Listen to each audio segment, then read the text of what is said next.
አገር ሙታለች ዳስ ጣል ብለህ ለትውልድ አይነገር። ዳሱን አፍርሱትና ደስ የሚለው ተስፋ ላይ ተቀጣጩ። ዳሱን አፍርሱት ተስፋን ዝሩ የኡስታዝ ያሲን መልእክት ትልቅ ቁጣን መቀስቀሱ ተነግሯል። ቴዎድሮስ ካሳሁን ዳስ ጣል የተሰኘውን ሙዚቃ ይፋ ካደረገበት ዕለት ጀምሮ በርካቶች በድጋፍም በተቃውሞም ሙዚቃውን እየፈቱት ይገኛል። ከሰሞኑ ኡስታዙ ያስተላለፉት መልእክት በበርካቶች ዘንድ ቅቡልነት እንዳጣና ትልቅ ተቃውሞንም እንዳስተናገዱበት ተገልጿል። ኡስታዝ ያሲን ዳስ ጣል ለትውልድ የማይሆን ግጥምና የአዝማሪነት ችሎታ ዕውቀት አልባ የሆነ ገጣሚ የደረደረው ስንኝ በማለት ትውልድን ተስፋ የሚያስቆርጥ መልእክት መሆኑን ገልጿል። ነገ የተሻለ ይሆናል የሚል ጠፍቶ ሀገር ሞታለች አይባልም። ሀገራችን በተስፋ ትገኛለች። ለወጣቱም ተስፋን ማጫር እንጂ ተስፋውን ማጨለም ማንም አያቅተውም። ብዕረኛውም ስህተቱን በዚህ አሳይቶናል የሚል መልእክትን ማስተላለፋቸው የማይዘነጋ ሲሆን ይህ መልእክት በበርካቶች ዘንድ ትልቅ የተባለ ትችትን እንዲያስተናግዱ ያደረጋቸው ስለመሆኑ ተነግሯል። ዳስ ጣል በተሰኘው ሙዚቃ ላይ የኡስታዙን መልእክትና ገጠማቸው የተባለውን ትልቅ ተቃውሞ በተመለከተ መረጃ ይዘናል። ከዚህ ባሻገር ላፎንቴዎች ስለ ቴዎድሮስ ካሳሁን እጅግ ያልተጠበቀ መልእክትን ከሀገር አሜሪካ ማስተላለፋቸው ተነግሯል። ላፎንቴዎች ሙዚቃ ሕይወቴ ብሎ ዘፍኖ ሙዚቃ ሕይወት የሆነችው እንዳፉ የሆነለት ብቸኛው ሰው ቴዎድሮስ ካሳሁን ብላቴናው ባለቅኔ ነው ያሉ ሲሆን እንደሱ መሆን መታደል ነው፣ መታደልም ብቻ ነው። ቴዎድሮስ ካሳሁንን መሆን ግን እጅግ ከባድ ነው የሚል መልእክትን በብርሃኑ ተዘራ በኩል ከአሜሪካ ለቴዎድሮስ ካሳሁን ያልተጠበቀ መልእክትን ማስተላለፋቸው ተነግሯል። በአሜሪካ የሚገኙ ሙዚቀኞችም ከቴዎድሮስ ካሳሁን ጎን በመቆም ለኢትዮሪካ አልበም ያላቸውን ትልቅ ፍቅርና አድናቆትም ማሳየት የቀጠሉበት እንቅስቃሴ ስለመሆኑ ተነግሯል። ዝርዝሩን ይዘናል። ከዚህ ባሻገር ቴዲ በአዲሱ አልበም በኮንሰርት እንጠብቀዋለን ሲሉ ከዚሁ ከሀገረ አሜሪካ በርካቶች መልእክትን እያስተላለፉ ይገኛል። ቴዎድሮስ ካሳሁን ኢትዮጵያ የተሰኘውን አልበም ለዓመታት በአሜሪካ ቱር ሲያደርግበትና ኢትዮጵያን በሚገኙባቸው በተለያዩ ግዛቶችም ላይ የሙዚቃ ድግሶችን ሲያሰናዳ መቆየቱ አይዘነጋም። በዚህም ትልቅ አክብሮትና ፍቅርን ያተረፈ ሲሆን በአዲሱ አልበም በአሜሪካ ያለው ተቀባይነት እጅግ መጨመሩ የተነገረ ሲሆን ኢትዮሪካን በኮንሰርት ዳግም በአሜሪካ ልንመለከተው እንፈልጋለን የሚሉ ድምፆች ከሆዲው መሰማት መቀጠላቸው ተነግሯል። በአሜሪካ የሚገኙ ኢትዮጵያውያንም ኢትዮሪካ የተሰኘው አልበም ታሪክ እንዲሰራ አንድ ትልቅ ሚስጥር መጫወታቸው ተነግሯል። ይህንን ጉዳይ አካተናል። ሰላም ጤና ይስጥልን። የተከበራችሁ የኢትዮ መዝናኛ አድማጭና ተመልካቾቻችን በያላችሁበት የዓለም ክፍል አክብሮታዊ ሰላምታችን ከያላችሁበት ይድረስ።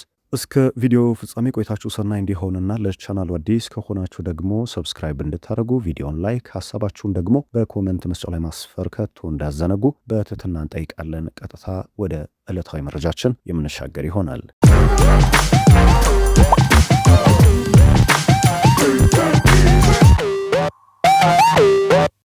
ቴዲ አፍሮ ይፋ ካደረገው ስድስተኛ አልበሙ ኢትዮሪካ ዳስ ጣል የተሰኘው ሙዚቃ በርካታ ተመልካች ማፍራት ችሏል። በአንድ ወር ገደማ ከ26 ሚሊዮን በላይ የሆኑ ተመልካቾችን ማግኘት የቻለው ይህ ሙዚቃ በአፍሪካ ደማቅ ታሪክ የጻፈና ሪከርድም የተቆናጠጠ ለመሆን በቅቷል።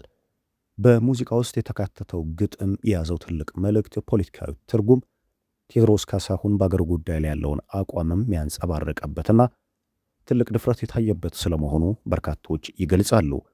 ኢትዮጵያ በከፍተኛ የብልጽግና መንገድ ላይ እንደምትገኝ በሚነገርበት ከዚህ ባሻገር ደግሞ ቀይ ባህርንም ለመያዝ እንቅስቃሴዎች ባሉበት በዚህ ወቅት ላይ ሀገር ሞታለች ዳንድ ስንጣል ያለው ቴዎድሮስ ካሳሁን እጅግ ያልተጠበቁ ከፍተኛ የተባሉ ተቃውሞዎችንም ከቅርብ ወዳጆቹ ሳይቀር እያስተናገደ እንደሚገኝ እየታየ ነው።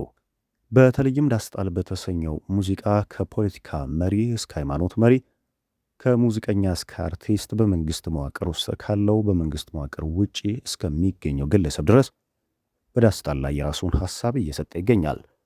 ኡስታዝ ያሲን በአንድ ወቅት ያስተላለፉት መልእክት በበርካቶች ዘንድ ቅቡልነት እንዳጣ ተነግሯል። ኡስታዝ ያሲን ዳስ ጣል ለትውልድ ሊበረከት የማይገባ ግጥም የያዘ የአዝማሪ ሥራ ነው ያሉ ሲሆን ዕውቀት ያጣ ዘፋኝ ሊከውነው የሚገባ ተግባርም ይህ ብቻ ነው።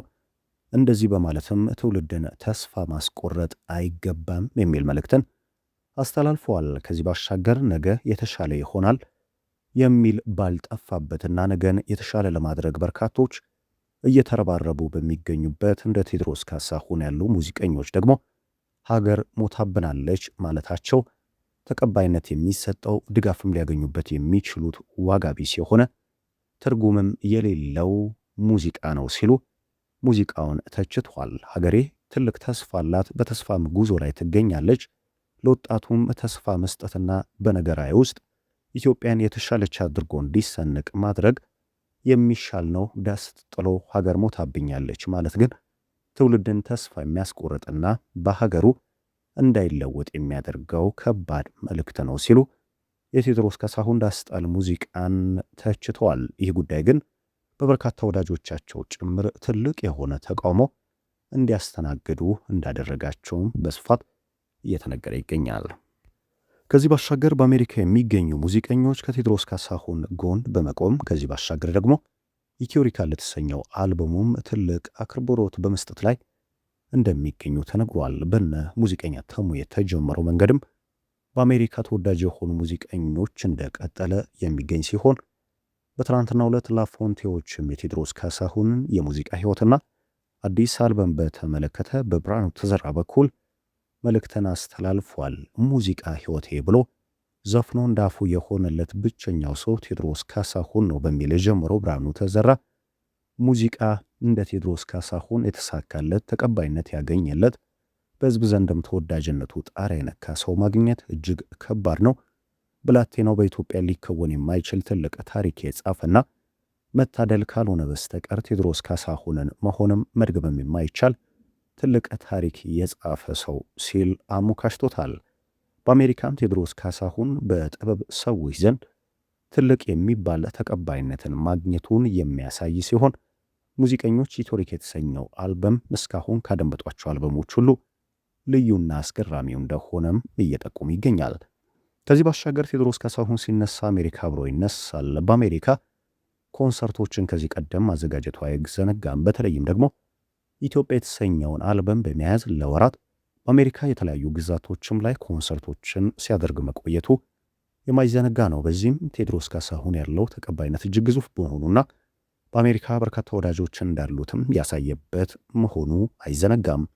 አሁንም አዲሱ አልበሙ በአሜሪካ ደማቅ ታሪክ መጻፉ የተነገረ ሲሆን ትልቅ ተቀባይነትና ታሪክ ጭምር እየሰራበት እንደሆነ ተነግሯል። ኢትዮጵያ የተሰኘው አልበሙ ቢልቦርድ ውስጥ የገባ ምርጥ አልበምና በአፍሪካም ትልቅ ታሪክ የጻፈ መሆኑ የማይዘነጋ ሲሆን ይህ ታሪክ በተሻለ መልኩ በደማቅ የተጻፈ ሲሆን ኢትዮሪክ የተሰኘው አልበምም በአሜሪካውያን ዘንድ ትልቅ የተባለ ተቀባይነት ማትረፍ መቻሉ ተነግሯል። ከዚህ ባሻገር በአሜሪካ የሚገኙ ወዳጆቹ ቴዎድሮስ ካሳሁን በኢትዮጵያ አልበም እንደከወነው ሁሉ ኢትዮሪክ የተሰኘውንም አልበም ይዞ ኮንሰርት ሊያዘጋጅ ይገባል የሚል ሐሳብን ከወዲሁ እየገለጹ ይገኛል። በአሜሪካ ድጋፍ ያገኘው ቴዎድሮስ ካሳሁን ስለ ሙዚቃው በቀጣይ ምን ይዞ ይመጣል የሚለው ጉዳይም በአሜሪካውያን ዘንድ እጅግ ተጠባቂ ሆኗል። እኛ መረጃውን በዚህ መልኩ ለእናንተ አደረሰን። እስከ ፍጻሜ ቆይታችሁን ከኛ ጋር ስላደረጋችሁ ከልብ አመሰገንን። ሰናይ ጊዜ ተመኘን።